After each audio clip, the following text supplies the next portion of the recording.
हम ममता झा समस्त मिथिलावासी को गोर लागे छी। चारी गाबऽ जा रहल छी, जय गीत करे छी ना। आदरणीय दिनेश झा माधव जी कहने छथिन, जय मिथिला, जय मैथिली, जय मजा।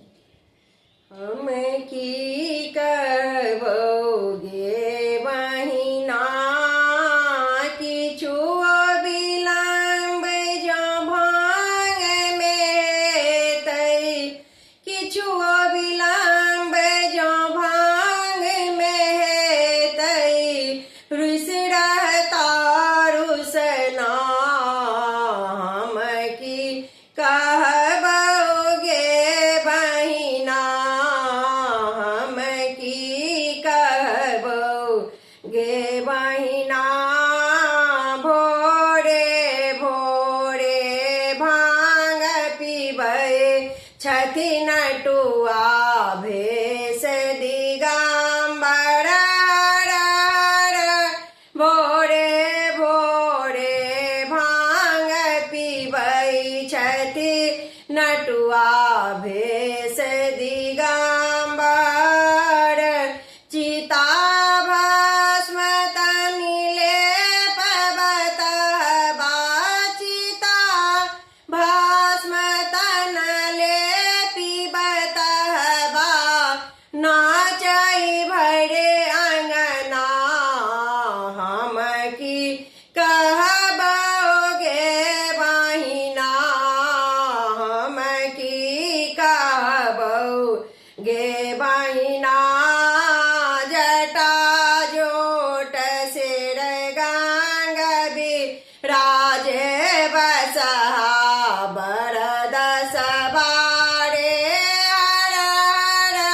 जटा जोट सिर गंग बिराजे बसहा, बरद सवारे कर त्रिशूल डमरूल बौरहबा, कर त्रिशूल डमरूल बौरहबा, विषधर अंग गहना।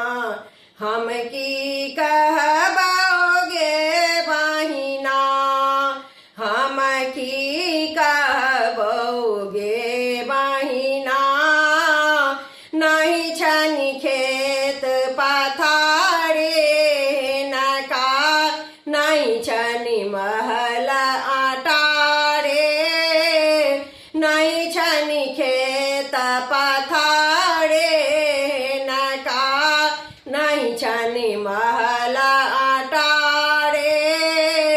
बारी झाड़ी भटकथि भोला, बारी झाड़ी भटकथि भोला, झोरा लय उगना। हम की कहबोगे बहिना, हम की कहबोगे बहिना, भनाही माधव सुनु हे शिवानी, इहो थिका ऑर्डर दाने।